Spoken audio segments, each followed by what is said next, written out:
thing that a manipulator loves to do to people is literally make everyone look at them like they're crazy. So say you crash out because of all the things that they have been doing to you. It builds up, it builds up, it builds up, it builds up. And then finally you crash out, but you crash out at the wrong time. And now that person is going to use that against you and be like, you see how crazy they act? You see what I got to deal with? You see? And then now they're victim. They're trying to be a victim knowing they're the one that are literally doing all this stuff to you behind closed doors. And then when you snap, everybody really is looking at you like, damn, you are the problem. So this whole time you kept pointing the finger at this person, but really it's you. But in reality, it is the person that's literally flipping the script and making everyone feel sorry for them and look at you like you're a bad person, like you're the one that's crazy, you're the one that's causing all these issues. And that's what people who have parents and are manipulators love to do to other people. It's not just parents, but it's wives and husbands and girlfriends and boyfriends who love to like make other people seem like they're the victim, when in reality the person who is spazzing out is the victim. But they spaz it out the wrong time, and now the person who's the good manipulator flipped everybody against them. If I was to ever have a child, okay, and say me and my husband divorced and I'm dating someone else, before I even think about marrying that person or fully being committed to that person, my child has to let me know if they like that person. Because you know what a lot of people do not understand nowadays is that step parents are the worst kind of people that you can meet, because that child is not theirs. So they will really not have no emotional attachment to that child besides you, because that is your kid. And I feel like a lot of step parents literally do more harm than good for the ones that are bad. Now, I have met some good step parents, women and men, who were the best and raised those kids as if they were their own. But I have met a lot of step parents who abuse the kids, who beat the kids, who SA the kids, who get the other parent, whether it's a mother or father, to literally turn on their own child. Because they will give them stupid ass stories like, oh, they did this, they did that on purpose, for the sake of just getting rid of the child, or because they just don't like the child. That is dangerous. When you have a child, it is no longer about you anymore. That child needs to be protected from anybody and everybody, even if it's your own husband or wife, or your own girlfriend or boyfriend, whatever.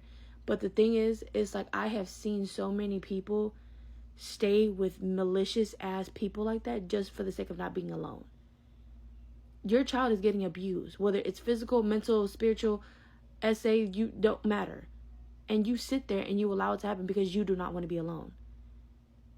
I do not understand how some of you people can go into a relationship with someone who has a child and abuse the child. Get mad at the child. What does the child do to you? You don't have to be there. You can leave. But a lot of people will go into relationships for the sake of not being alone and not realizing that the person that you pick is going to be around your kid whether you're there or not. And some of these people are very, very mean and vile and disgusting people, and will hurt your kids. So if you sit there and you allow that,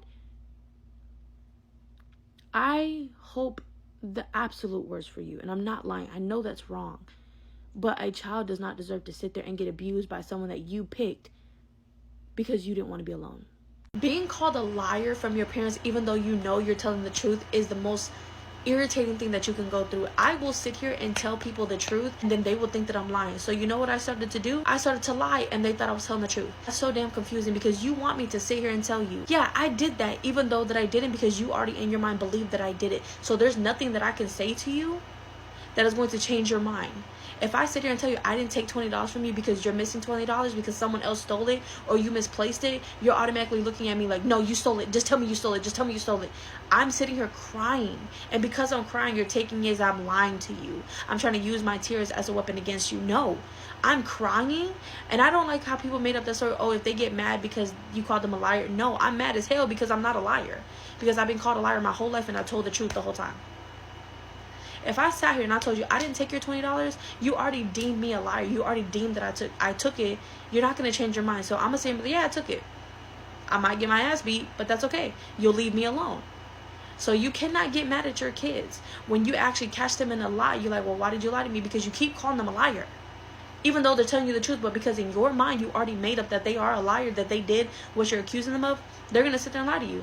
And you can't get mad at that because you did that to them. Listen to your kids. Stop looking at them as like, oh, they're children. They don't have a brain. They don't have this. They don't have that. You're smarter than them, because you're not. Sometimes your kids are there to teach you things that you didn't know, but you're so damn stuck in your own ways. You don't want to actually look at your kids as somebody to actually help you. Just somebody for you to control.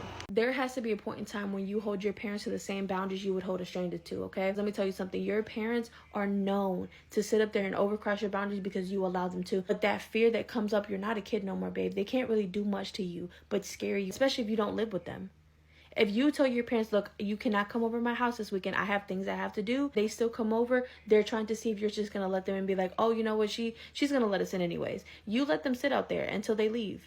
It don't matter how many times they call you. It don't matter how many times they knock on the door. It does not matter. Because I've known some people who would sit out there and call the police to do a wellness check just so they can get into their kids' homes. Your home is your place of peace. But you cannot tell a stranger no, and no means no when you can't even tell your parents no. You don't have boundaries with your parents. They will literally overstep it and they will keep treating you as a child. That's all they see. Because when you were a child, they can do whatever they wanted because it was their say-so, because they were adults. But now that you're an adult, you can tell them, no, you're not going to treat me this way. You're not going to talk to me this way. And if you do, I'm leaving. You cannot control what they do, but you can control what you do. If you set a boundary like, look, if you start talking to me like this, I'm leaving. Eventually, they'll get the point. And if they never do, cut them off. I know it's easier said than done. When you hold boundaries to your parents, that they're going to learn how to abide by it. They're going to stop treating you like a kid and just stop trying to overstep it. Or they're just going to keep doing what they're doing because they're narcissistic and they don't care. It's when you make that decision. But you got to hold your parents to the same boundaries you hold strangers. I never realized how pedophilia was really like normalized until I got older, and then until I kind of understood, like when I was younger, I would meet certain friends that I had where their grandparents were like 10, 15, 20, 30 years apart from each other. And then when you would ask them, they were just like, oh, I fell in love with him. I'm like, babe, you were groomed. You did not fall in love with that man. You did not fall in love with that man. And a lot of their mothers agreed, like, yes, go marry her. Marry my daughter. They would marry their daughters off for money, for farms, for whatever the case may be. But I promise to God, pedophilia is such a crazy, crazy, crazy thing that is so normalized. You see it in movies. You see it in kids shows. You see it on books and whatever, music and all of that. Like, it is something that is so normalized. It's actually crazy. And a lot of the women that I would talk to, they were like, no, I fell in love with him. Like, I was so in love and this, that, and the third. Like, he was my family's friend. He was the uncle of the family. He was the cousin. Like, you know, he was the second dad that I didn't have. Like, that is so normalized. And it's the nastiest thing that you can think about. It's the nastiest thing that you can see when you really get older and you see that your grandparents or your great-grandparents and their age gaps are like a little far from each other. I'm like, damn. Okay, that hell no. Charlie Kirk has been pronounced dead. Today he was speaking at a university and there was so many videos of what happened circulating. They did find the shooter, but now they're saying that person is not the shooter. But whatever the case may be, he has died. I feel so bad for his wife and his daughter because the people who are talking about this man in such a vile way, I understand that he had different beliefs than you did. I understand he had different opinions than you did. His political stance was different from yours, but there should be no reason why a lot of you are sitting up here and so happy and so giddy that this man has passed away. At the end of the day, this man is a human being just like you are. How would you feel if somebody just took you out of the world because of your beliefs and how you feel? You would not like that. Your family would be so sad if that happened to you. A lot of y'all don't have empathy or compassion for nobody but yourselves and for the people that you care about, but y'all don't have compassion or sympathy for strangers. It's crazy how all of y'all are sitting up here in the man's comments. If you go look on his page and you read the comments, it's disgusting. Y'all are disgusting. Y'all are what's wrong with the world. Y'all can't leave people who have their own beliefs and their own political views alone and just like be like, you know what, if you believe that, I don't gotta mess with you. I don't gotta talk to you. That much rage in a person had them murder somebody in front of a bunch of people. Now, what if that man did not just stop at him and he just started taking everybody out? Because he didn't know if you believe this way like he did or you believe the way that he did. That would have been super bad. But I pray for his wife and his daughter because for your husband to be here one morning and within the next afternoon he's gone. That's hard.